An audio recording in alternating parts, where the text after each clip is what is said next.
রাসূল করিম সাল্লাল্লাহু আলাইহি ওয়াসাল্লামের যে আদর্শের প্রশংসা আল্লাহ করলেন, তো আদর্শটা কি, এগুলো নিয়ে আমরা কোনোদিন কেউ গবেষণাও করি না। আমাদের হানফি মাযহাবের বিখ্যাত একটা তাফসীরের কিতাব, তাফসীরে রুহুল বায়ান শরীফের মধ্যে আল্লামা ইসমাইল হক্কি আলাইহির রহমা অনেক লম্বা একটা হাদিস নকল করেছেন। উত্তম চরিত্র বলতে উত্তম চরিত্রের 360টি শাখা আছে।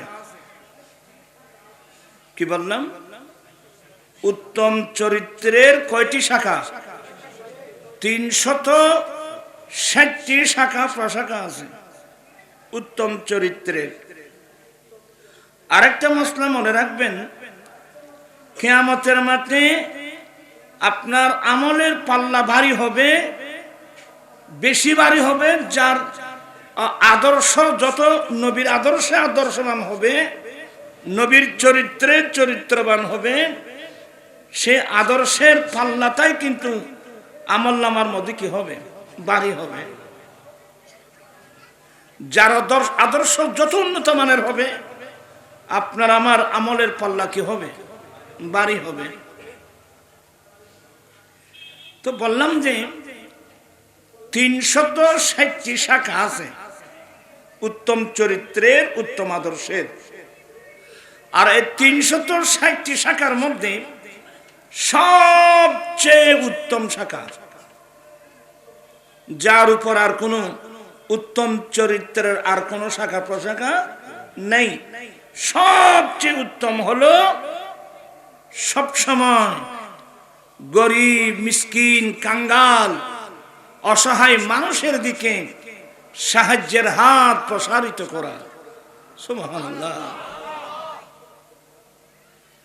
আপনারা খুব মনোযোগ সহকারে এগুলো শুনবেন। ওই ব্যক্তি মানুষের কাছে দামি, সম্মানের পাত্র যেই লোকটা বেশি দান করে। দানি মানুষ আল্লাহর কাছে প্রশংসনীয়, বান্দার কাছে প্রশংসনীয়, আল্লাহর কাছে প্রশংসনীয়। কোন মানুষ? দানি মানুষ।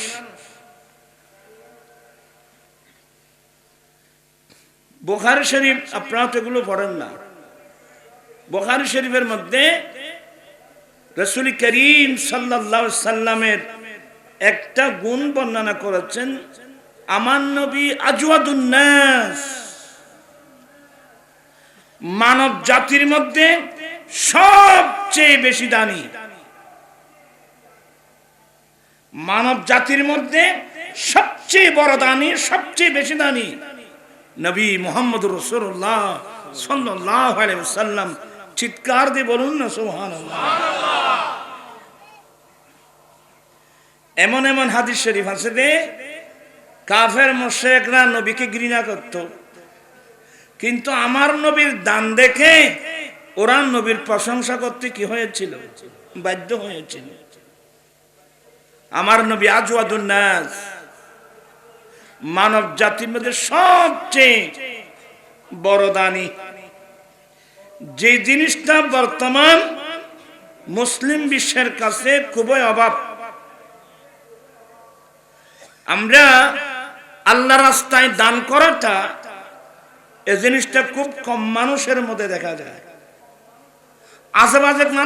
আশেপাশের কাজের মধ্যে লক্ষ লক্ষ টাকা খরচ করে, কিন্তু গরিব, মিসকিন, কাঙ্গাল, অসহায় মানুষকে দান করতে গেলে তার শরীর ভারী হয়ে যায়, তার দিমাগ হয়ে যায়।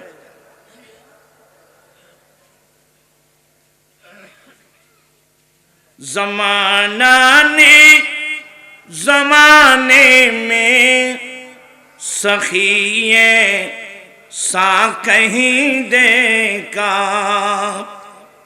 পৃথিবীর কোন মানুষ আমার নবীর মতো দানি মানুষ আর কাউকে দেখে নেই। আমার নবী আজওয়াদুন নাস। মানব জাতির মধ্যে সবচেয়ে বড় দানী। আমার নবীর দানের সিস্টেম কি? আমার আলা হযরত একটা শের বলছে সুন্দর, ওয়াহ কিয়া জুদ করম হে শাইবত হা তেরা, ওয়াহ কিয়া জুদ করম হে সাহেবত হা, মানে ইয়া রাসূলুল্লাহ আপনার কেমন আপনার উত্তম দান। এখানে শব্দ দুটা, একটা হলো জুদ আর একটা হলো করম। জুদ বলা হয় চাওয়া সারা দান করা, কথা বলছেন দেখেন আপনারা, জুদ বলা হয় চাওয়া সারা, আর তো চাইলেও নদী। জুদ বলা হয় চাওয়া সারা কি করা। আপনার কি কথা বলতে কি কষ্ট হচ্ছে? চাওয়া ছাড়াই কি করা, দান করা। করম বলা হয় চাওয়ার কারণে দান করা। আমার নবীর মধ্যে দুটা গুণ, একটা জুদ আর একটা করম।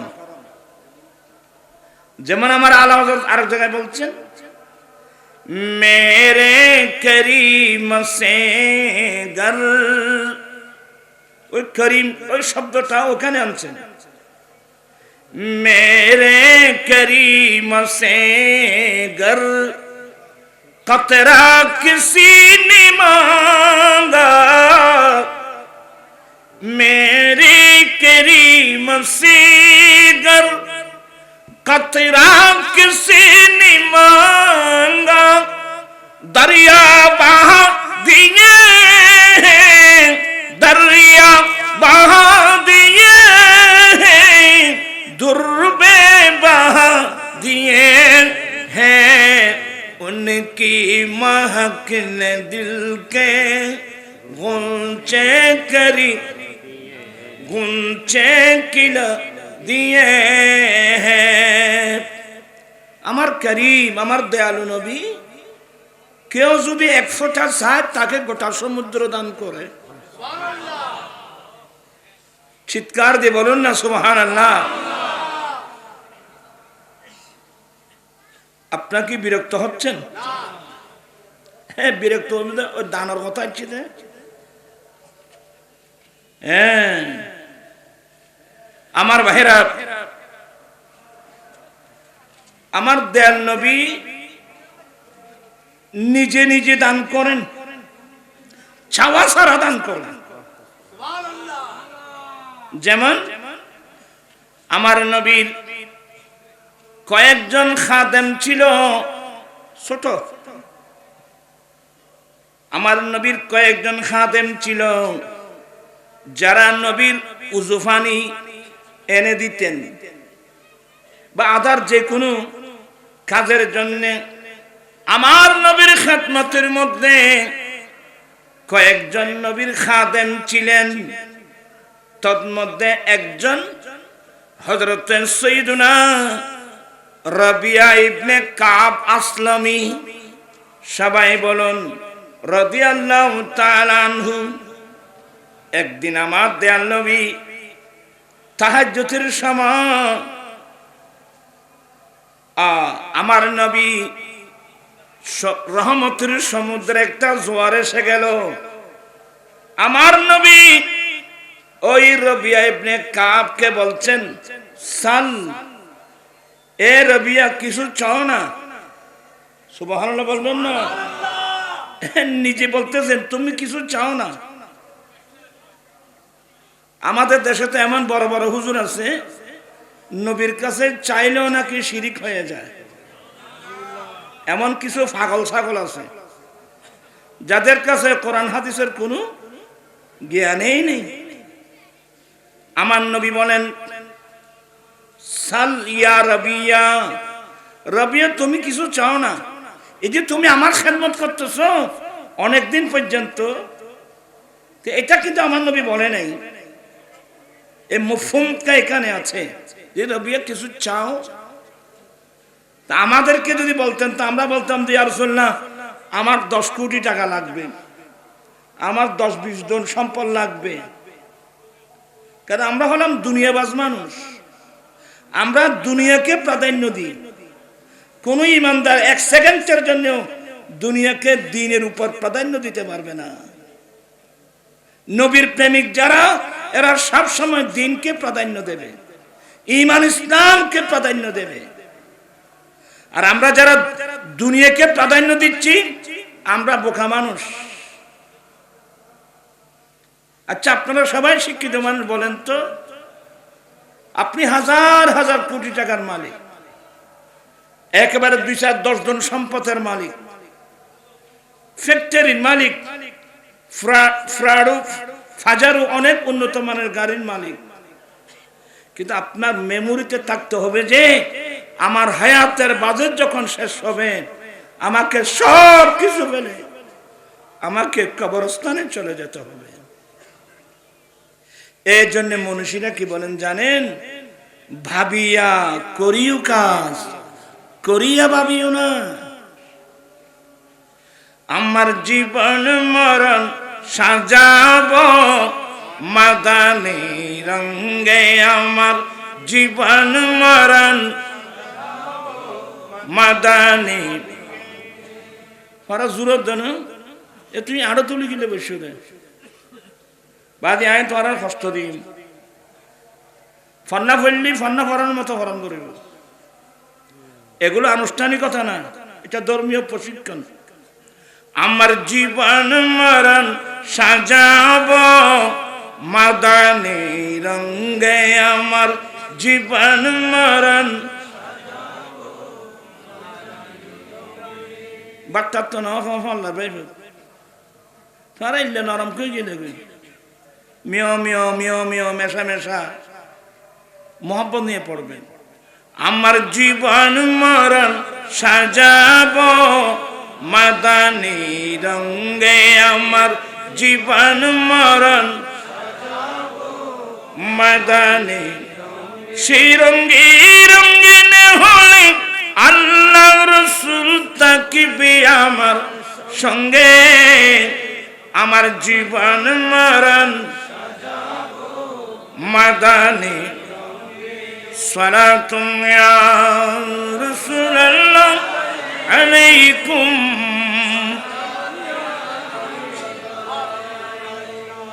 আমার নবী বলেন, সাল এ রবিয়া, আয় রবিয়া রবিয়া, তুমি আমার কাছে কিছু চাও। হযরতে রবিয়া বলেন, দেখেন ছেলেটা ছোট, এই ছোট ছেলে অল্প বয়স্ক নবীর খাদেম, সেই নবীর কাছে কি চাইলেন?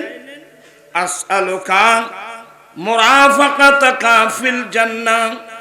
ইয়া রাসূলুল্লাহ, দুনিয়াতে আপনি নবী দয়া করে আমি রবিয়াকে আপনার খেদমতে জায়গা দিয়েছেন। নবী গো, জান্নাতের মধ্যেও আপনি নবীর সঙ্গে থাকতে চাই। দৃষ্টিভঙ্গি দেখেন। হ্যাঁ, মুরাফাকাতাকা ফিল জান্নাহ। ইয়া রাসূলুল্লাহ, ইয়া হাবিবাল্লাহ, আমি আপনার কাছে জান্নাতে খাদেম হিসেবে থাকতে চাই। দুনিয়াতে আপনি দয়া করে আপনার খেদমতে জায়গা দিয়েছেন। নবী গো, জান্নাতেও আপনার সঙ্গে থাকতে চাই। আমার নবী এমন রহমতের সমুদ্রে আসছেন, আও গায়রা জালিক, কি মানে বাজেট এতে হয়ে গেছে, বাজেটটা কি হয়ে গেছে, পাস হয়ে গেছে, আর কি চাও? কিন্তু রবিয়া বলেন, ইয়া রাসূলুল্লাহ, এটাই চাই। আসআলুকা মুরাফাকাতাকা ফিল জান্নাত। সুবহানাল্লাহ বলবেন না? দুনিয়া চেয়ে লাভটা কি? একটা খেজুরের গাছ, মরা খেজুর গাছ। আমার দয়াল নবী যখন মদিনা শরীফে সে খেজুর গাছের স্তম্ভের সাথে ফিট লাগিয়ে নবী খুতবা দিতেন, যার নাম উস্তনা ইয়াহান্নানা। একটা গাছ, নবীর ফিট মুবারক লাগতে দেরি, সেই গাছের মধ্যে প্রাণ এসে গেল, সেই গাছের মধ্যে নবীর প্রেমার ভালোবাসা এসে গেল। আমরা মানুষ হয়ে কি করলাম? তো ঠান্ডা মেজাজ আর শুনবেন, খেজুর গাছ, মরা খেজুর গাছ। আমার নবী ওই উস্তনা ইয়াহান্নানা সে স্তম্ভের সাথে ফিট মুবারক লাগিয়ে আমার নবী খুতবা দিতেন। একজন মহিলা সাহাবী এই অবস্থা দেখে, নবী গো, আপনি তো মরা খেজুর গাছের সাথে ফিট মুবারক লাগিয়ে, কারণ আমার নবীর নুরানি শরীর তো একেবারে নরম তুলতুলে। আমার নবীর আরেকজন খাদেম আনাস বিন মালিক রাদিয়াল্লাহু তাআলা আনহু, যিনি 9.5 বছর একাধারে নবীর খেদমত করেছিলেন, সে আনাস বিন মালিক বলেন, আমি আরবের জমিনে অনেক নরম নরম রেশম দেখেছি, আমার দেয়াল নবীর নূরানি শরীর নরম রেশমের চেয়ে আরো বেশি নরম ছিল। আজীব, পৃথিবীর কোন মানুষ এই নবীর, আমার নবী কেমন, আমার নবীর বড়ি কেমন, শামায়েলে মুস্তাফা, শামায়েলে মুস্তাফা, শামায়েলে মুস্তাফা, এগুলো তো বলতে গেলে তো আপনারা আশ্চর্য হয়ে যাবেন। আমার নবীর গঠন প্রণালী, সাহাবা একরাম কি কষ্ট করে বলেন, আমার নবী লা বিত্তাবিল ওয়ালা বিল কাসির, আমার নবী লম্বাও ছিলেন না, আমার নবী বেটেও ছিলেন না, আমার নবী হ্যাংলাও ছিলেন না। সুবহানাল্লাহ। নবী কেমন ছিল বলার ভাষা নাই, তেমন ছিল। ऐसी कुदरत ने तेरी सूरत सवारी या रसूल, ऐसी कुदरत ने तेरी सूरत सवारी या रसूल, दोनों आलम को हुई शक्ल प्यारी या रसूल। চিৎকার দিয়ে বলুন না সুবহানাল্লাহ। আমার নবী আমার সুন্দর নরম তুলতুলে শরীর। তো ওই মহিলা বলছেন, নবী গো, আপনি যে খেজুর গাছের মরা একটা খেজুর গাছের স্তম্ভ, এটার সাথে ফিট লাগিয়ে খুতবা দিচ্ছেন, ইয়া রাসূল, আপনি আমাকে পারমিশন দেন, আমি একটা মিম্বর তৈরি করে দিতাম। আমার নবী পারমিশন দিলেন। মেয়েরা এগুলো বেশি দেখে। ইসলামের প্রথম অবদান আমাদের আম্মি জান মা খাদিজাতুল কুবরা রাদিয়াল্লাহু তাআলার অবদান। আরবের একজন শ্রেষ্ঠ ব্যবসায়ী, সমস্ত ব্যবসার সম্পদ টাকা, দিন আর দিরহাম আমার নবীর হাতে তুলে দিয়েছেন মিল্লাত মাযহাবের জন্য। এমন মা কয়জন আর কে পাবে বাবা বলেন তো? আপনার আল্লাহ সবাইকে এগুলো, এই কথাগুলো বুঝার তৌফিক দান করুন।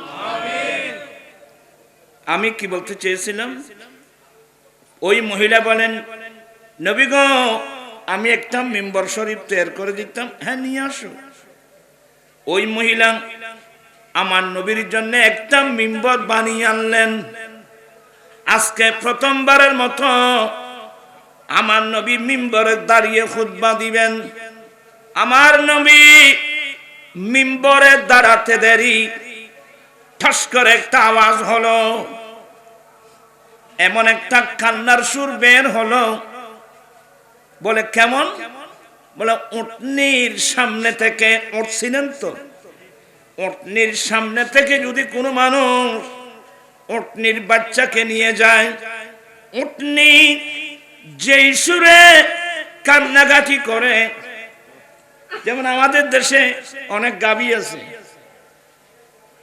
বাচ্চা আছে সঙ্গে, তো অনেক মানুষ রশি ধরে টানলে গাবি যেতে চায় না, তো যারা চালাক মানুষ বলে আমি রশি ধরবো না, তখন বাচ্চাটা কোলে নিয়ে ও মানুষ যখন চলে যাচ্ছে অটোমেটিক গাবিটা চলে যাচ্ছে। হ্যাঁ, আমার ভাইয়েরা রাবে হাদিস বর্ণনা দিচ্ছেন, উটনির সামনে থেকে উটনির বাচ্চাকে নিয়ে গেলে উটনি যে সুরে কান্নাকাটি করে, এই ধরনের একটা কান্নার সুর শুনলাম আমরা সবাই, আমরা কান্নার সুর শুনলাম।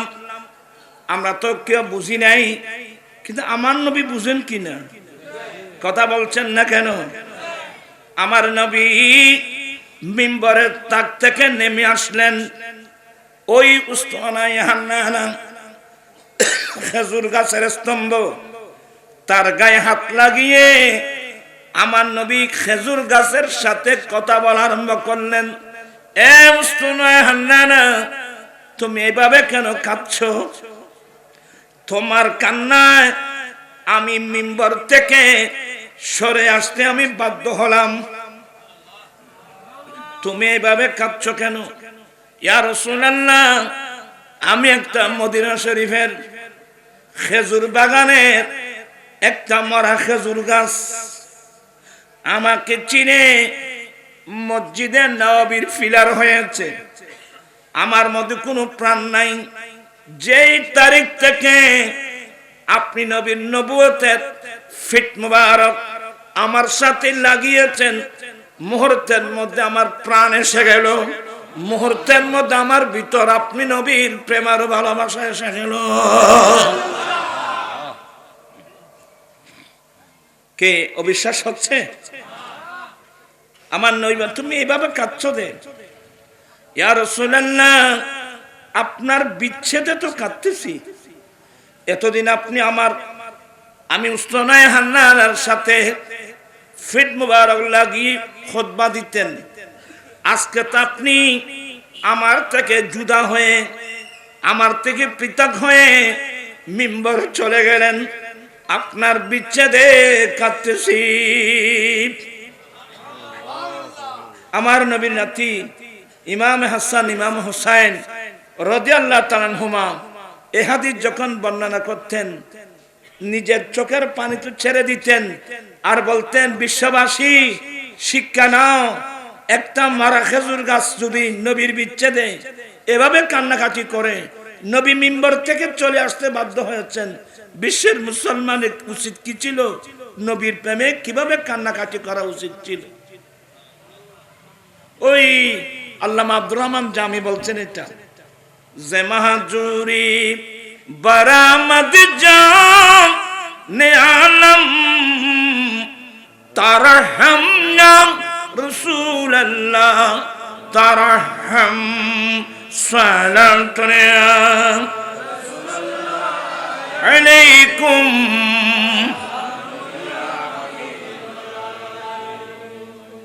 আমার রাসূল বলছেন, দে স্তনে হান্নানা, তুমি কি তুমি কি দুনিয়া চাও না আখিরাত চাও? দেখেন, স্তনে হান্নানা, তুমি কি দুনিয়া চাও না আখিরাত চাও? তুমি যদি দুনিয়া চাও, আমি নবী এই নবুয়তের হাতে তোমাকে মদিনার একটা খেজুর বাগানে লাগিয়ে দেব, তুমি জীবিত হবে, তোমার থেকে ফল ফ্রুট আসবে, কিয়ামত পর্যন্ত মদিনাবাসী তোমার ফল খাবে। আর যদি তুমি আখিরাত চাও, আমি তোমাকে এই মিম্বরের নিচে তোমাকে দফন করে দেব, জান্নাত কিয়ামতের পরে আমি নবী নিজ সাথে তোমাকে জান্নাতের খেজুর বাগানে লাগিয়ে দেব, আবাদুল আবাদ পর্যন্ত জান্নাতীরা তোমার ফল খাবে। তো উস্তানায়ে হান্নানা বলছেন যে, ইয়া রাসূলুল্লাহ, চাইলে তো দুনিয়া চেয়ে লাভটা কি? দুনিয়া তো ক্ষণস্থায়ী, কিছুক্ষণের জন্য, আমি আখিরাত চাই। একটা খেজুর গাছ নবীর কাছে কি দুনিয়া চেয়েছেন না আখিরাত চেয়েছেন? এই বর্তমান মসজিদ নবীর মিম্বর এটা উস্তনে হান্নানাকে ওখানে দফন করা হয়েছে, মানুষের মতো দফন করা হয়েছে, সেটার উপর মিম্বর। কিন্তু শুধু এগুলো তো না, আপনি বুখারী খুলেন না। একদিন আমার নবী সিদ্দিক আকবর, তারপরে ফারুক আজম, মাওলা আলী, কয়েকজনকে সঙ্গে নিয়ে মদিনা শরীফের পাহাড়, ওই পাহাড়ের নাম উহুদ পাহাড়। কোন পাহাড়? যেখানে উহুদের যুদ্ধ সংঘটিত হয়েছিল। ওখানে গেলে এখনো মনে হচ্ছে, মনে হচ্ছে রক্ত এখনো দেখা যাচ্ছে, উহুদের যুদ্ধ। আমার ভাইয়েরা, আমার নবী যখন উহুদের পাহাড়ে দাঁড়ালেন, সিদ্দিক আকবর সহ কয়েকজন নবীর সাহাবা দাঁড়ালেন, ওই উহুদ পাহাড় নাচানাচি শুরু করলো, নাড়াচাড়া শুরু করলো, পাহাড় নাড়াচাড়া করতেছে। আমার নবী ফা মুবারকের মুড়ি দিয়ে কি বললেন? উসকুন ইয়া উহুদ, এ উহুদ তুমি শান্ত হয়ে যাও, তুমি স্থির হয়ে যাও, উহুদ তুমি শান্ত হয়ে যাও। তোমার উপর একজন নবী, একজন সিদ্দিক আর দুইজন শহীদ। নবীর কাছে গায়েবী আলম আছে, এরা কি এখনো শহীদ হয়ে আছে? নবী বলছেন যে এই উহুদ, এই উহুদ তুমি শান্ত হয়ে যাও, তোমার উপর একজন নবী, একজন সিদ্দিক, দুইজন শহীদ। মুহূর্তের মধ্যে পাহাড় কি হয়ে গেল? শান্ত হয়ে গেল। তো নবী কি বললেন? জবলুন উহুদুন ইউহিব্বুনা ওয়া নুহিব্বুহু। উহুদ পাহাড় এমন একটা পাহাড়, এই পাহাড় আমাদেরকে ভালোবাসেন, আমরাও উহুদ পাহাড়কে ভালোবাসি। আরেকটা মাসলা মনে রাখবেন, এই উহুদ পাহাড় জান্নাতি পাহাড়। কথা বলছেন এখানে আপনারা? এই উহুদ পাহাড় জান্নাতি পাহাড়। আমার রাসূলের জবানের বাণী, ইউহিব্বুনা, উহুদ পাহাড় আমাদেরকে ভালোবাসে, আমরাও উহুদ পাহাড়কে ভালোবাসি। এ ধরনের একটা শব্দ এই গুনাহগারদের জন্য নবী যদি বলতেন, কিভাবে বলবেন? সেই ভালোবাসা তো আমাদের অন্তরে নাই। আমাদের অন্তরে তো এখন দুনিয়ার মায়া, দুনিয়ার ভালোবাসা। দুনিয়া ছাড়া তো আমরা কিছু বুঝি না। তবে দুনিয়াকে ভালোবেসে কোনো লাভ নাই, কিন্তু নবীকে ভালোবাসলে মানুষের বেনামাতে দেখুন, নবীকে ভালোবাসলে কতটুকু। এবার আরেকটা হাদিস শুনুন। আসলে কথাটা একটু বেড়ে গেল আর কি, আমি দেরি করব না। একজন সাহাবা নবীর কাছে প্রশ্ন করলেন, মাতা সাআ ইয়া রাসূলুল্লাহ, নবী গো কিয়ামত কখন হবে? আমার নবী বলেন, মা আদাত্তা লাহা, তুমি যে আমার কাছে কিয়ামত কখন হবে প্রশ্ন করলা, তুমি কিয়ামতের মাঠের জন্য কি সরু সামান তৈরি করেছো? আল্লাহু আকবার বলবেন না? বা কিয়ামতের কঠিন দিনে তো খালি হাতে গিয়ে তো চলবে না, ওখানে খালি হাতে গেলে চলবে না বাবু। তুমি কিয়ামতের দিনে কিয়ামতের মাঠে যাওয়ার জন্য, ওটার জন্য তুমি কি সরু সামান তৈরি করেছো? বলে, ইয়া রাসূলুল্লাহ, আমার কাছে প্রচুর পরিমাণ নামাজ নাই। একটু মনোযোগ সহকারে শুনেন। আমার কাছে প্রচুর পরিমাণ নামাজ নাই, আমার কাছে প্রচুর পরিমাণ রোজা নাই। আপনারা সবাই সাবধান, অনেক মানুষ এগুলো না বুঝে অ্যাক্সিডেন্ট করবে। সাহাবায়ে কেরামের জুরিতে আমলের কোনো অভাব নেই। আমার নবীর সাহাবায়ে কেরামেরা তো আমলের পাগল। আমার নবীর সাহাবায়ে কেরামের জুরিতে আমলের কোনো কি নেই। তো উনি এই কথা কেন বললেন? ইয়া রাসূলুল্লাহ, আমার কাছে প্রচুর পরিমাণ নামাজ নাই, আমার কাছে প্রচুর পরিমাণ রোজা নাই। ইয়া ফখদুন একবার উড়োস একবার বইউস, উড়ো দিন আর আড্ডা কদিন হবে তোরা রেস্ট করে যখন আমার কথার ডিস্টার্ব হচ্ছে। ঠিকভাবে বসলে আমি কিছু বলতে পারবো। হ্যাঁ, আমার নবী ওই সাহাবা, আচ্ছা সাহাবা একরামদের আমলে জুরির মধ্যে আমলের কোনো ত্রুটি আছে? আমলের কোনো অভাব আছে? তো এই কথাটা কেন বললেন? বলে ইয়া রাসূলুল্লাহ, আমার কাছে প্রচুর পরিমাণ নামাজ নাই। তার মানে নামাজ তো পড়েছি, কিন্তু এই নামাজ আল্লাহ কবুল করেছেন কিনা আমি তো জানি না। রোজা তো রেখেছি, কিন্তু মালিক আমার রোজাগুলো কবুল করেছেন কিনা তো জানি না। আরে উনি কিভাবে বলবে? একদিন ঈদুল ফিতরের দিন খলিফাতুল মুসলিমিন ওমর ফারুক রাদিয়াল্লাহু তাআলা আনহু ঘরের হুজরা শরীফের দরজা বন্ধ করে মুসল্লায় বসে এমন কান্নাকাটি শুরু করল আল্লাহর দরবারে। এমন কান্না ঈদের দিন। কয়েকজন সে বলছেন, হুজুর আমিরুল মুমিনিন, আজকে মুসলিম বিশ্বের জন্য ঈদের দিন, গোটা মুসলিম বিশ্বে আনন্দের জোয়ার চলছে, কিন্তু আপনি মুসল্লায় বসে কাঁদছেন। বলে আমি আজকে মুসলিম বিশ্বের জন্য ঈদের দিন, মসলাটা আমি জানি, কিন্তু আজকে ঈদের দিন কার জন্যে? যার রোজা নামাজ আল্লাহ কবুল করেছেন তার জন্য সত্যি ঈদের দিন। আমি উমর নামাজ পড়েছি, আমি রোজা রেখেছি, আমি উমর তো জানি না মালিক ইবাদত গুলো কবুল করেছেন কিনা, এই জন্য আমি বসে বসে কাঁদতেছি।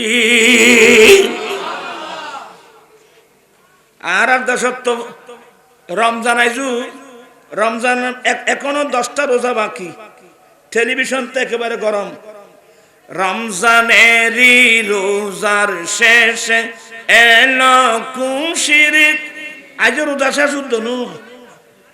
রমজানেরই রোজার শেষে এলো খুশির, আজ রোজা দর্শকী কি খুশি দিন এসে খুশি কি ওই কক্সবাজার হোটেল বুকিং দেবা। অনেক লজ্জাকর বিষয়, কিন্তু বলতেও নিজের কাছে লজ্জা লাগে। তোমার জন্য রোজা, তোমার জন্য ঈদুল ফিতর, তোমার জন্য রমজান, এই যে কথা দিন হলে ধর তোর মাইকটি উঠতে পারে দোকানে। আমি কিন্তু মেজাজি মানুষ। আমার নবী, আপনারা সবাই আমার দিকে তাকান, আমার নবী একদিন মিম্বরের প্রথম থেকে কদম রাখলেন, বলেন আমিন। দ্বিতীয় থেকে কদম রাখলেন, আমার নবী বলেন আমিন। তৃতীয় থেকে কদম রাখলেন, বলেন আমিন। সাহাবা একরাম প্রশ্ন করলেন, নবী গো, আমিন বলা হয়তো কোনো মানুষ দোয়া করলে এই দোয়াটা কবুল হওয়ার জন্য তো আমিন বলে, তো এখানে তো কেউ দোয়া করতে শুনি নেই, আপনি কার দোয়ার উপর আমিন বললেন? আমার নবী বলেন, এক্ষুনি আমার পাশে জিবরিল আলাইহিস সালাম দাঁড়িয়ে 3টি দোয়া করেছেন। আমি যখন মিম্বরের প্রথম থেকে কদম রাখলাম, জিবরিল একটা দোয়া করেছেন, কি? ইয়া রাসূলুল্লাহ, যেই মানুষ রমজান শরীফের মতো মাস পেয়ে, রমজান শরীফের মতো মাস পেয়ে আল্লাহর ইবাদত রিয়াজত করে নিজের গুনাহগুলো মাফ করাতে পারে নাই, তার উপর আল্লাহর অভিশাপ। আমি নবী সমর্থন করে বললাম আমিন। কারণ রমজানেরটা এমন একটা মাস, আমার নবী বলেন, ইদা দাখালা রমাদান ফুতিহাত আবওয়াবুস সামা, অনেক লম্বা হাদিস। রমজান মাস যখন প্রবেশ করবে, রমজানের চাঁদ যখন উদয় হবে, 7 আসমানের দরওয়াজা খুলে দেওয়া হয়, 8 বেহেশতের দরওয়াজা খুলে দেওয়া হয়, সমস্ত রহমতের দরওয়াজা একসাথে খুলে দেওয়া হয়। এমন মাস পেয়ে যদি যে মুমিন মুসলমান নিজের গুনাহগুলো আল্লাহর কাছে কেঁদে কেঁদে মাফ করাতে পারে নাই, তার উপর আল্লাহর কি অভিশাপ। এই দোয়াটা করলেন জিবরিল, আমি সমর্থন করে বললাম যে আমিন। সেমন রমজান মাস এখন সামনে আসতেছে না? ছোটবেলায় আমরা, আমাদের মধ্যে ছোট হলেও ছেলেদের মধ্যে একটা আগ্রহ ছিল, তাড়াতাড়ি আসরের নামাজ পড়ে আমরা কেউ ঘরের ছাদের উপর উঠে যেতাম, কেউ গাছের উপর উঠে যেতাম, অনেক মহিলারা পর্যন্ত ঘরের পিছনে বেরিয়ে যেত। কার আগে কে রমজান শরীফের চাঁদ দেখে, কার আগে কে রমজান শরীফের চাঁদ দেখে। কসম করে বলেন, এই আগ্রহটা বর্তমান মুসলমানের কাছে আছে? শেষ করে দিয়েছে দুনিয়া তোমাদেরকে। তুমি দুনিয়া নিয়ে থাকো, আমরা দুনিয়ার পাগল না। আমি নবীজির পাগল, আমি মদিনার পাগল, আমি মদিনার দুলি বালি মোর নয়নের কাজল, আমি নবী। আমার ভাইরা, আজকে সুন্নি সম্মেলন থেকে এই সবকটা নিয়ে যান। আমি নবীর পাগল, আমি নবীর দিওয়ানা, আমি দুনিয়ার পাগল নই। আমি দুনিয়ার পিছনে থাকবো না, দুনিয়া আমার পিছনে পিছনে ধরতে হবে। আমি কেন দুনিয়ার পিছনে থাকবো? আমি তো নবীর পিছনে থাকবো, দুনিয়া আমার পিছনে ধরতে হবে। আজকে দুনিয়ায় মানুষকে ধ্বংস করে দিয়েছে, লাভটা কি?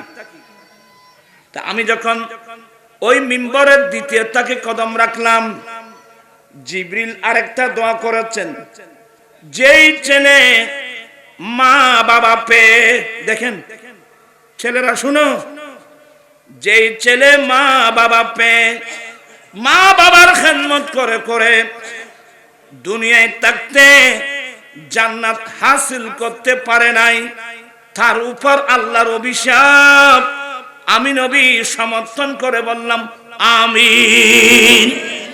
কারণ জান্নাত তো মা বাবার পায়ের নিচে। কোথায়?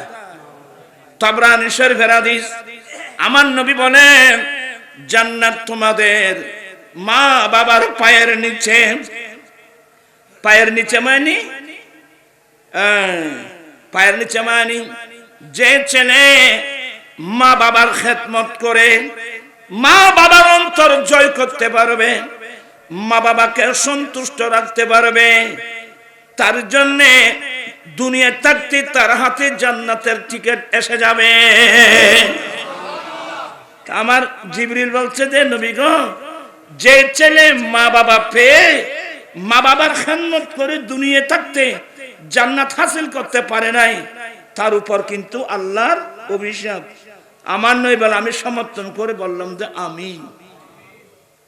এবার আপনারা চিন্তা করেন, বর্তমান সমাজের মধ্যে মা বাবার খবর নিচ্ছে এমন ছেলে কজন পাবেন? দুবাই শহর থেকে টাকা পাঠায় নিজের ওয়াইফের নামে, মা বাবার খবর নিচ্ছে না এমন ছেলে এখানে অনেক আছে না? আর ভাই তো মনে করছে তাই সুন্দর সাহেব বিয়ে করে দিত, ইটা মনে করছে যে ব্যস্ত বউ টেঙার তলে বলি।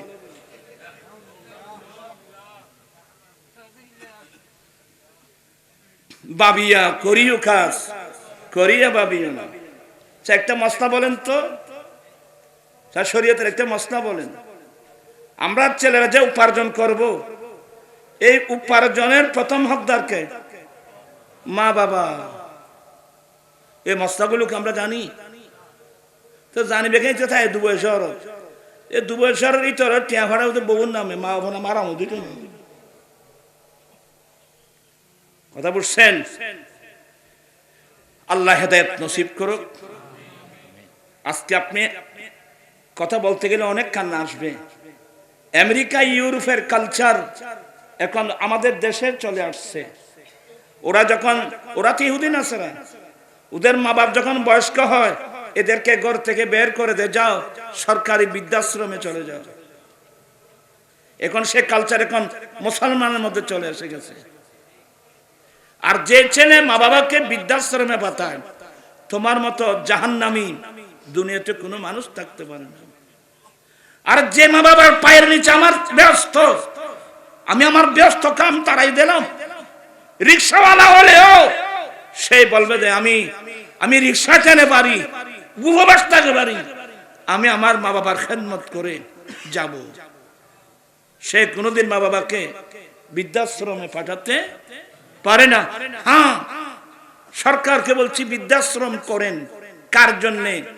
যেই মানুষের কোন ছেলে সন্তান নেই, যার কোনো কেউ নেই, তাদের সঙ্গে আপনি বৃদ্ধাশ্রম করেন। আমি ছেলে থাকতে আমার বাবা কেন বৃদ্ধাশ্রমে যাবে? তার দেখতে দুনিয়াতে লাভ পান কি? আপনি যদি আপনার মা বাবাকে বৃদ্ধাশ্রমে পাঠান, তা আর ফলে আর ব্যস্ততাটাই বুঝলে কামা তাদিনু তুদান, যেমন কর্ম তেমন ফল। ভাবিয়া করিও কাজ, করিয়া ভাবিও না। কয়টা হলো?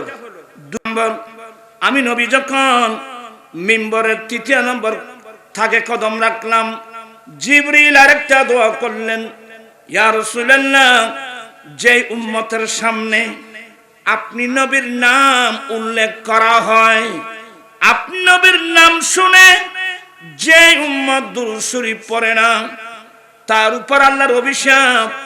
আমি নবীর সমর্থন করে বললাম আমিন। আমি একটু দূরে চলে আসলাম, আপনাদের কষ্ট হবে। আমি কি বুঝাতে চাচ্ছি মনে আছে নাকি? আল্লাহ পাক আমরা সবাইকে রমজান মুবারকের যে গুরুত্ব, এগুলো বুঝার, মা বাবার যে গুরুত্ব, এগুলো অনুধাবন করে বুঝে মা বাবার খেদমত করার আল্লাহ তৌফিক দান করুন। আমি কি বুঝাতে চেয়েছিলাম? ওই সাহাবা বলেন, নবী গো, আমার কাছে প্রচুর পরিমাণ কি নাই? আপনার কথা ভুলে গেছেন বোধহয়।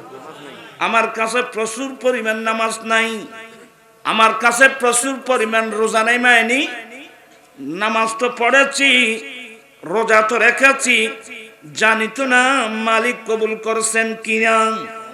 কিন্তু ইয়া রাসূলুল্লাহ, আমি নিশ্চিত ভাবে একটা কথা আমি বলতে পারবো, কি?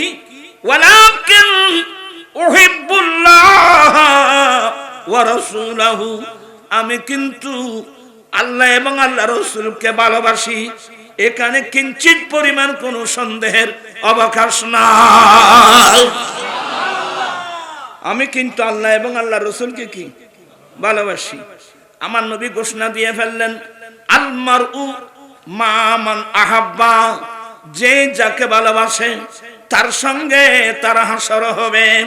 আমার ভাইয়েরা, আমরা নবীর সঙ্গে থাকতে চাই কি চাই না?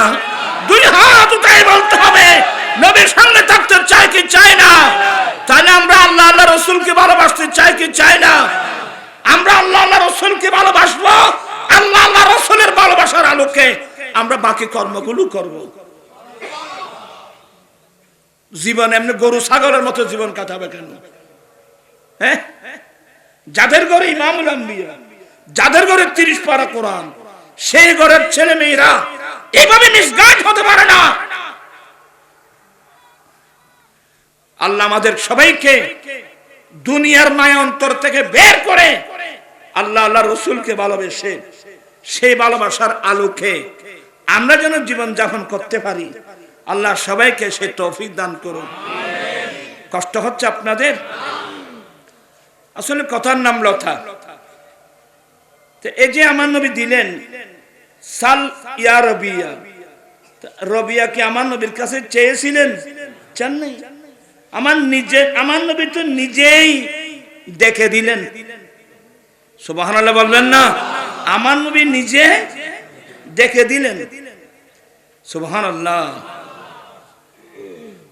আমার নবী জুদ। আচ্ছা রাখেন, দেরি হয়ে যাবে। আমি আরেকটা হাদিস পড়াবো আপনাদেরকে। ইসলামের প্রাথমিক যুগে অন্য কোন মুসলিম কান্ট্রি থেকে আমার নবীর কাছে ইসলামের জন্য যদি কোন একটা অনুদান এসে থাকে, এটা বাহরাইন সরকারের পক্ষ থেকে এসেছিল। কোন সরকার? বাহরাইন সরকার। বাহরাইন সরকারের পক্ষ থেকে আমার নবীর কাছে ৮০,০০০ মতান্তরে ১,০০,০০০ দিরহাম এসেছিল। হযরতে বেলাল বলেন, নবী গো, বাহরাইন সরকারের পক্ষ থেকে একটা মোটা অঙ্কের অনুদান আসছেন। আমার নবী বলেন, বিলাল, এগুলো মসজিদে নববী শরীফের এক কোণায় রাখো, আগে আসো আমরা ফজরের নামাজ আদায় করে নিই। আর আমরা তো বর্তমান থাকা গনতে গনতে ফজর নামাজ না, জোহর নামাজ, ফজর, জোহর, আসর, মাগরিব গোটা হায়াত শেষ। এক ওয়াক্ত নামাজের দাম কত জানেন আপনি? তা আসলে এখানে তো ইসলামী হুকুমত নাই।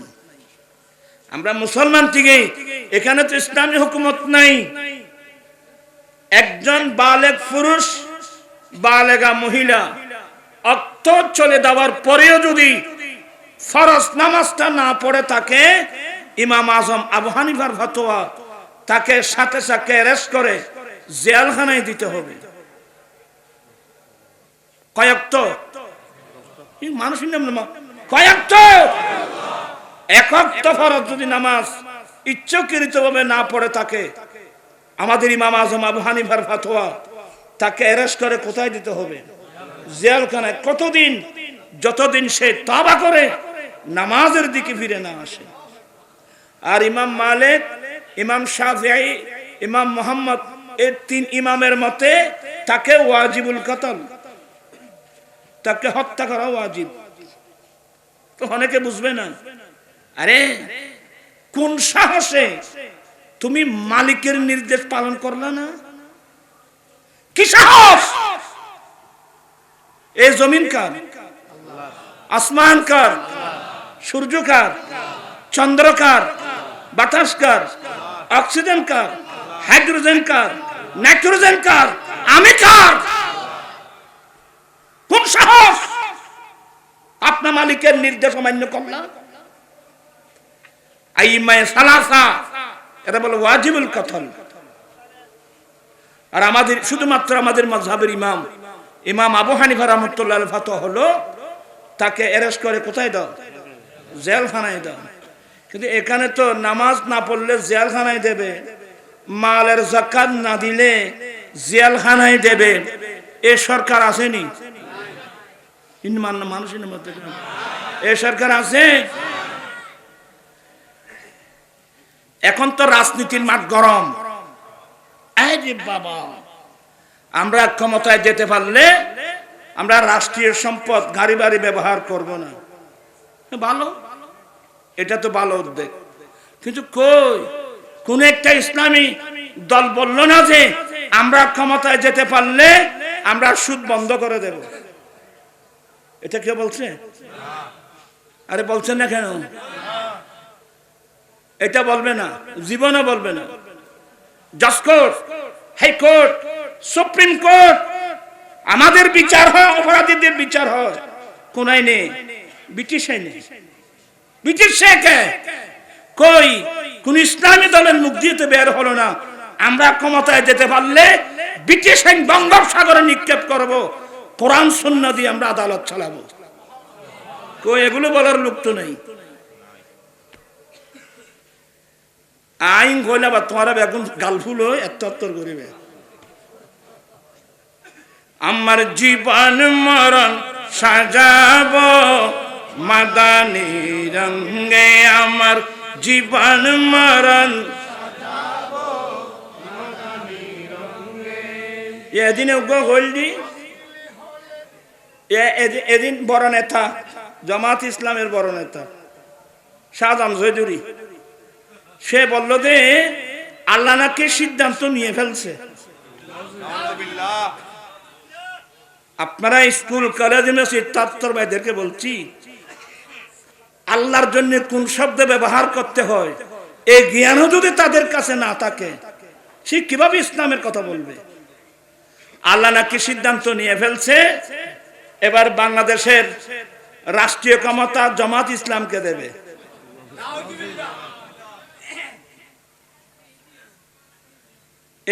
এই সমস্ত নেতায় এক গোটা দলকে ডুবাবে। এটা সম্পূর্ণ কোরআন সুন্নাহ বিরোধী একটা কথা। আচ্ছা, আমার প্রশ্ন হলো, আল্লাহ একটা সিদ্ধান্ত নিলেন, আপনি জানলেন কিভাবে? কথা বুঝলেন কি? আপনার কাছে আল্লাহ কি জিবরিল পাঠিয়েছে? আপনার কাছে কি আল্লাহ মিকাইল পাঠিয়েছে? আপনি কি গায়বে আলম জানেন? আর আল্লাহর জন্য সিদ্ধান্ত শব্দটা আল্লাহর জন্য ব্যবহার করা যায়? আম্বিয়া কোরআন শরীফ পড়লেও তো বুঝতো। যেমন ঈসা আলাইহিস সালাম বলছেন, উহিল মাউতা বিইযনিল্লাহ, আমি আল্লাহর হুকুমে মৃত মানুষ কি করি? জীবিত করি। যদি বলা হতো ইনশাআল্লাহ, আল্লাহ চাহে তো আমরা ক্ষমতায় যাব, এটাই বলা যায়। বিইযনিল্লাহ বিহুকমিল্লাহ, আল্লাহর হুকুম থাকলে আমরা যাব, এটাই বলা যায়। কিন্তু কিভাবে বললো? আল্লাহ বলে সিদ্ধান্ত লেভে নেই রে। আমি জামাতি ভাইদের কাছে অনুরোধ জানাচ্ছি, এই সমস্ত নেতায় গোটা দলকে আপনার ডুবাবে, যার কাছে কোরআন শরীফের ন্যূনতম জ্ঞানও নেই। সিদ্ধান্ত শব্দটা কি আল্লাহর জন্য ব্যবহার করা যায়? তা আল্লাহ তাহলে আগের সিদ্ধান্তহীনতাই ছিল। এগুলো শব্দ ব্যবহার করা যায় সৃষ্টির জন্য, স্রষ্টার জন্য শব্দ ব্যবহার করা হয় না। আপনি তো এভাবে বলতে পারতেন ইনশাআল্লাহ। আপনাকে আমি কি বুঝাতে পারছি আপনাদেরকে? ইনশাআল্লাহ এবার আমরা ক্ষমতায় যাব, অথবা বিইযনিল্লাহ এবার আমরা ক্ষমতা, আপনি এই ধরনের বলতে পারতেন। এটা কি বললেন আপনি? আপনার কাছে কি গায়বী আলম আছে? আপনার কাছে জিবরিল আসছে? আপনার কাছে আসছে? আল্লাহ সিদ্ধান্ত নিয়ে ফেলতে আপনি জানলেন কিভাবে? এগুলো সম্পূর্ণ কোরআন সুন্নাহ বিরোধী কথা। এ ধরনের কথা বললে মানুষের কি থাকবে না? ঈমান থাকবে না। আমি আল্লাহর ওয়াস্তে কথাগুলো বলে দিচ্ছি, অনেক ভাইরা হয়তো রং বুঝতে পারে, আমি হেদায়েতের উদ্দেশ্যে বলছি। আম্বিয়া ইকরামের কালাম কি? হ্যাঁ, ইনশাআল্লাহ বিইযনিল্লাহ। কথা বলছেন না কেন? ইনশাআল্লাহ বিইযনিল্লাহ, আল্লাহ চাহে তো আমরা যাব, আল্লাহর দয়া তাহলে হুকুম তো আমরা যাব। এই ধরনের কথা বলা যায়। আমি তো এগুলো না বললে তো মানুষ গোমরা হয়ে যাবে, অনেক ছেলেরা রং বুঝবে। আমি আল্লাহর ওয়াস্তে কথাগুলো বলছি। এই ধরনের কথা বললে কি থাকবে না? এগুলো সম্পূর্ণ কোরআন সুন্নাহ বিরোধী কথা। আল্লাহুম্মা সাল্লি আলা সাইয়্যিদিনা নাবিয়িনা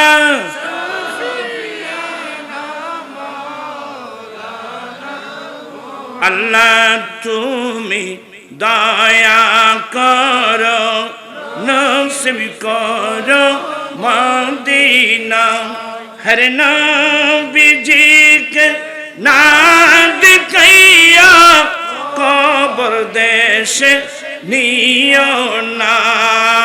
আল্লাহুম্মা সাল্লি আলা সাইয়্যিদিনা নাবিয়িনা মাওলানা। আমি অনেক দূরে চলে আসলাম। আমার নবী বলেন, বেলাল এই অনুদানগুলো মসজিদের পাশে রাখো।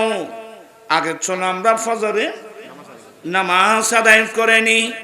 ফজরের নামাজ আদায় করার পরে বেলাল এগুলো নিয়ে আসো। আমার নবীর সামনে এনে দিলেন। আমার নবী কয়েকজন সাহাবাকে ডাকলেন, তুমি মদিনা শরীফে এই রাস্তা দিয়ে যাও, তুমি এই রাস্তা দিয়ে যাও, তুমি এই রাস্তা দিয়ে যাও।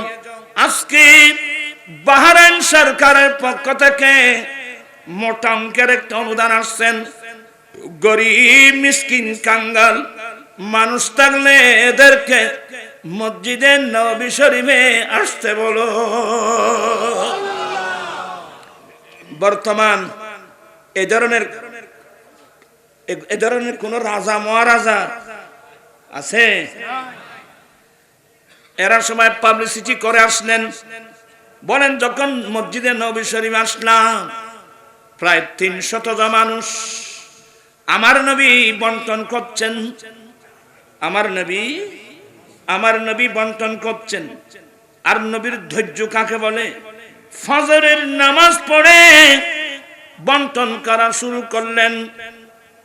আর আরে ৮০,০০০ মতান্তর ১ লক্ষ, ৮০,০০০ মত ১ লক্ষ দিরহাম মানে বর্তমান তো কয়েক হাজার কোটি টাকা।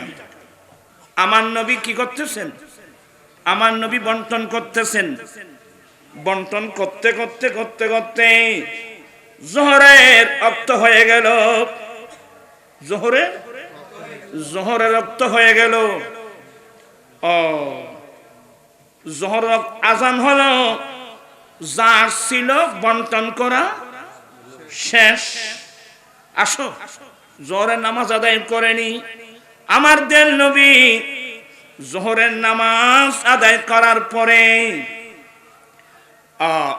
সাহাবা একরামদেরকে সামনে নিয়ে দাঁড়ালেন।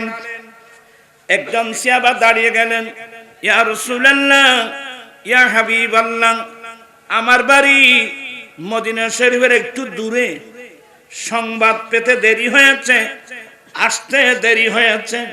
ইয়া রাসূলুল্লাহ, আমার ছেলে মেয়েরা 2-1 দিন উপবাস থাকলে একটা আমাকে অনুদান দিন। আচ্ছা, আমরা হলে কি বলতাম? বাবা তুই এত আমি কিনলে দিন তো জোরের আগে শেষ হয়ে গিয়ে। কিন্তু আমার দয়াল নবী বলছেন, আনা মদিনাতুল ইলমি ওয়া আলিম বাবুহা, আমি নবী এলমের শহর, এই শহরের দরওয়াজা আলী। আনা দারুল হিকমতে ওয়া আলিম বাবুহা, আমি বিজ্ঞানের ঘর, এই ঘরের দরওয়াজা আলী। আমার নবী বলেন, বুইস্তু মুআল্লিমা, আমি শিক্ষক হিসেবে প্রেরিত। যেই নবী সারা পৃথিবীর শিক্ষক। এই অবস্থার মধ্যে সাহাবা একরাম আমার নবীর চেহারার দিকে তাকিয়ে আছে। আমার নবী কি উত্তর দেয়? একটু মনোযোগ আছে। আমার নবী কি উত্তর দিলেন? অত্যন্ত একেবারে ভালোবাসা মোহাব্বতের লাহাজায়, সাহাবা, বাজারে তোমার কোন পরিচিত সওদাগর আছে? বাজারে তোমার কোন পরিচিত সওদাগর আছে? কালা নাম, হ্যাঁ ইয়া রাসূলুল্লাহ, বাজারে আমার পরিচিত সওদাগর আছে। আমার নবী বলেন, তুমি এখন যাও, সওদাগরকে বলবা তোমার পরিবারের জন্য যা কিছু লাগবে মালগুলো দিতে, যতগুলো মূল্য আসবে আমি নবীর নামে খাতায় লিখে রাখতে বলবা। আল্লাহু আকবার। সিদ্দিক ফারুক আজম বলছেন, নবী গো, আল্লাহ তো আপনাকে কষ্ট দেয় নাই। খরচ, এটা তো খরচ করে দান করার মতো।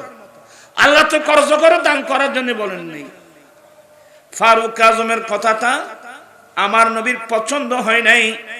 একজন আনসারী বললেন, ইয়া রাসূলুল্লাহ, আপনি আপনার ইচ্ছা মোতাবেক দান করতে থাকেন, আল্লাহর ধনভাণ্ডার ক্ষমার ভয় করবেন না। আমার ভাইরা, আমার দয়াল নবী আজওয়াদুন নাস। এবার আমার নবী একটা হাদিস বলছেন, ইযা মাতাল ইনসানু ইনকাতা আনহু আমালুহু, মানুষ যখন মারা যায় মানুষের আমল বন্ধ হয়ে যায়। আজকে আপনারা মাহফিলে আসছেন, মারা গেলে আসতে পারবেন? মানুষ যখন মারা যায় মানুষের আমল বন্ধ হয়ে যায়। কিন্তু 3 প্রকারের মানুষ আছে।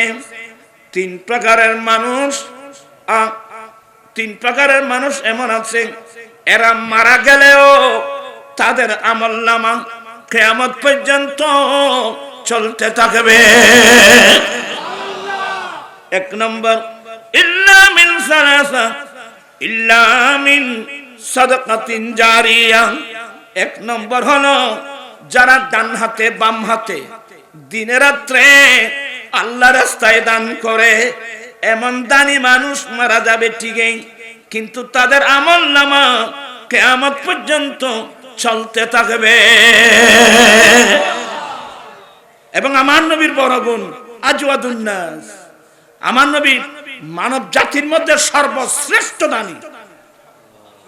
আমার দয়াল নবী, আমরা সেই নবীর আমার নবী যেমন দানী, আমরা উম্মত হব কি দানী? আমরা কি বখিল হব না সখী হব? আমরা কি কৃপণ হব না দানী হব? দানী মানুষ মানুষের বন্ধু, দানী মানুষ আল্লাহর বন্ধু, দানী মানুষ আমার রসুলের বন্ধু, দানী মানুষ ফেরেশতাদের বন্ধু, দানী মানুষ দুনিয়ার মানুষের কাছে প্রশংসনীয়, ঠিক কিনা? আমি এখন কয়টা বাজে বাবা? আজকে মাহফিলটা যেখানে হচ্ছে এটা কোন জায়গা? এটা হচ্ছে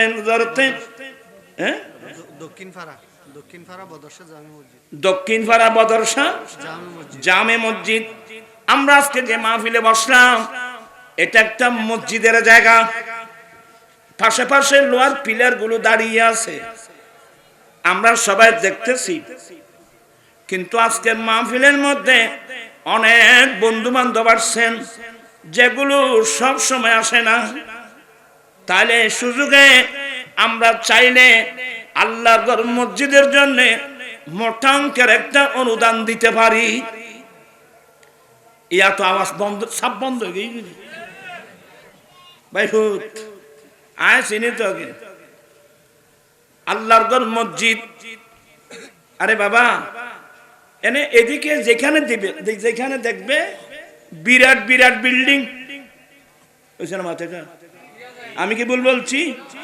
বিরাট বিরাট বিল্ডিং, 3 তলা 4 তলা 5 তলা 6 তলা বিল্ডিং। কিন্তু ব্যাগুন সবাই মিলে করতেছে না একজনে। তো একজন মানুষ যদি নিজের ফ্যামিলির জন্য 5 তলা 10 তলা একটা বিল্ডিং করতে পারে, সবাই মিলে এক মাসের মধ্যে একটা 3 তলা 4 তলা একটা মসজিদ করতে পারে না? আর বউলে বাঁধজি তুন্ন। আমার নবী বলেন, এই সাহাবা মানুষ নিজের সম্পদকে ভালোবাসে না পরের সম্পদকে ভালোবাসে? সাহাবা একরাম বলেন, নবী গো, পরের সম্পদকে ভালোবাসে আমার লাভটা কি? মানুষ নিজের সম্পদকে ভালোবাসে। এবার আমার নবী বলেন, নিজের সম্পদ কোনটা, পরের সম্পদ কোনটা?